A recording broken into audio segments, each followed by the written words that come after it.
എന്ന ചോദ്യത്തിൽ തിരിച്ചടിയാണ് രാഷ്ട്രീയമായും നിയമപരമായും. ഇപ്പോൾ നികേഷ് കുമാർ ചൂണ്ടിക്കാണിച്ച പോലെ അപ്പീൽ പോകാനുള്ള ഒരു സാധ്യത വീണയ്ക്കുണ്ടല്ലോ എന്ന് ചോദിക്കുമ്പോൾ ഈ തരത്തിൽ SFIO അന്വേഷണം തടയണം എന്നാവശ്യപ്പെട്ടുകൊണ്ട് നേരത്തെ സുപ്രീം കോടതിയിലേക്ക് പോയ പല ഹർജികളും സുപ്രീം കോടതി തള്ളിയിട്ടുണ്ട്. SFIO അന്വേഷണം നീണ്ടുപോകുന്നു അതുകൊണ്ട് തന്നെ അത് അവസാനിപ്പിക്കണമെന്നാവശ്യപ്പെട്ടുകൊണ്ട് പോയവർക്കാണ് ആ തിരിച്ചടി ഉണ്ടായിട്ടുള്ളത്. അതുകൊണ്ട് തന്നെ SFIO അന്വേഷണം വേണ്ട എന്നൊരു തീരുമാനത്തിലേക്ക് സുപ്രീം കോടതി പോകാനുള്ള സാധ്യത കുറവാണ്. കാരണം അന്വേഷണം മുന്നോട്ട് പോകട്ടെ എന്നുള്ളതായിരിക്കും സ്വാഭാവികമായും കോടതി എടുക്കാവുന്ന തീരുമാനം. ഇത് ഒരു മണ്ടൻ തീരുമാനമാണ് വീണ വിജയൻ ഈ കാര്യത്തിൽ എടുത്തത്. SFIO അന്വേഷണത്തിനെതിരെ ഹൈക്കോടതിയെ സമീപിച്ചത് ഒരു മണ്ടൻ തീരുമാനമാണ് എന്ന് വേണം മനസ്സിലാക്കാൻ.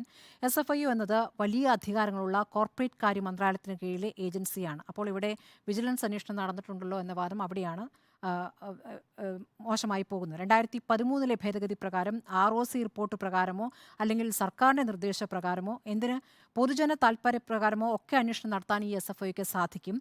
ഇത്ര വലിയ ഏജൻസിയുടെ അന്വേഷണം നിർത്താൻ ആവശ്യപ്പെടാൻ ഒരു മതിയായ കാരണങ്ങൾ മുന്നോട്ട് വെക്കേണ്ടതുണ്ട്. അങ്ങനെ ഒരു മതിയായ കാരണങ്ങൾ വീണ വിജയന് മുന്നോട്ട് വയ്ക്കാൻ കഴിഞ്ഞിട്ടുണ്ടോ?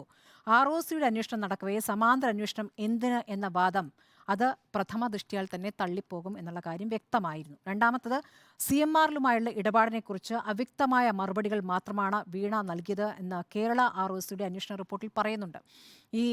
ഇനി അത് പറ്റില്ല. ഈ ROCകളുടെ റിപ്പോർട്ടുകളുടെ അടിസ്ഥാനത്തിലാണ് SFIO വന്നിട്ടുള്ളത് എന്നുള്ളതാണ് ഏറ്റവും പ്രധാനപ്പെട്ട കാര്യം. ഇനിയിപ്പോൾ ഈ കാര്യത്തിൽ ഇങ്ങനെ മുന്നോട്ട് പോകാൻ പറ്റില്ല. ഹൈക്കോടതി നിർദ്ദേശപ്രകാരം തന്നെ എല്ലാ രേഖകളും നേരത്തെ ROCക്ക് രേഖകൾ കൈമാറിയില്ല എന്നുള്ള വാദമാണല്ലോ പറഞ്ഞിരുന്നത്. അപ്പോൾ എല്ലാ രേഖകളും ഇനി കൈമാറേണ്ടി വരും. നിയമപ്രകാരം SFIOയ്ക്ക് റെയ്ഡ് നടത്താം, രേഖകൾ പിടിച്ചെടുക്കാം, വേണ്ടി വന്നാൽ അറസ്റ്റ് ചെയ്യാനുള്ള വിപുലമായ അധികാരങ്ങളുമുണ്ട്. ഇപ്പോൾ അറസ്റ്റിലേക്ക് പോകേണ്ടതില്ല എന്ന് കോടതി പറയുമ്പോഴും അന്വേഷണം പുരോഗമിക്കുമ്പോൾ അതിലേക്ക് പോകേണ്ടി വന്നാൽ പോകുന്ന ഒരു സാഹചര്യം അവിടെ നിലനിൽക്കുന്നു.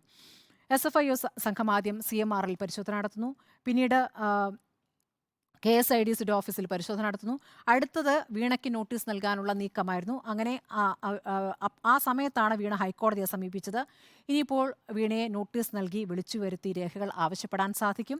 ഈ ബംഗളൂരുവിലെ കമ്പനി ഇപ്പോൾ പ്രവർത്തിക്കാത്തതുകൊണ്ട് തിരുവനന്തപുരത്തെ വിലാസത്തിലേക്കായിരിക്കും ഒരുപക്ഷെ ആ നോട്ടീസ് വരിക എന്നുള്ളൊരു കാര്യം കൂടിയുണ്ട്. മാത്രമല്ല, ഭാര്യ വിരമിച്ചപ്പോൾ കിട്ടിയ പണം കൊണ്ട് മകൾ കമ്പനി തുടങ്ങിയെന്നാണ് സഭയിൽ മുഖ്യമന്ത്രി പറഞ്ഞത്. ഈ കൈകൾ ശുദ്ധമാണ് എന്ന് പറഞ്ഞുകൊണ്ട് മുഖ്യമന്ത്രി വിശദീകരിച്ചതാണ്. അപ്പോൾ അതിൻ്റെ രേഖകളും ഹാജരാക്കേണ്ടി വരും.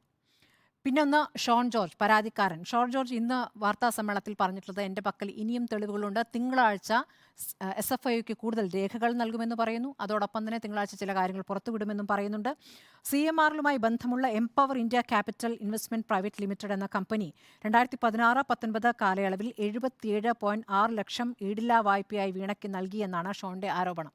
അങ്ങനെ ഒരു ആരോപണം മുന്നോട്ട് വെച്ചിരിക്കുന്നു. അത് SFIO അന്വേഷിക്കണം എന്നൊരു ആവശ്യവും ഷോൺ മുന്നോട്ട് വയ്ക്കുന്നുണ്ട്. അപ്പോൾ ഇതിൻ്റെ തുടർച്ചയായി അതിലേക്ക് കൂടി SFIO പോകുമോ എന്ന വിഷയം അവിടെ നിൽക്കുന്നു. ഇനി രാഷ്ട്രീയമായ പ്രശ്നങ്ങൾ കാണാം. ഇന്നിപ്പോൾ CPM എത്ര നേതാക്കൾ പ്രതികരിച്ചത് എന്താണ് എന്ന് നമ്മൾ ഇന്ന് കണ്ടതാണ്.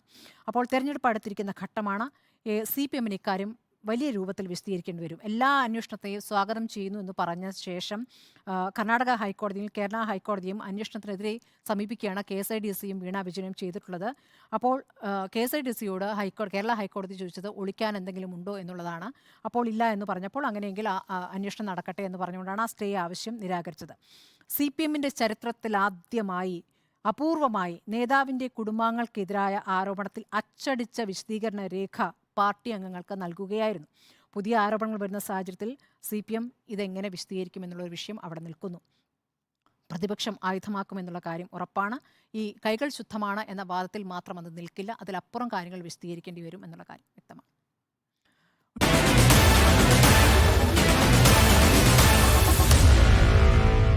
Meet the editors.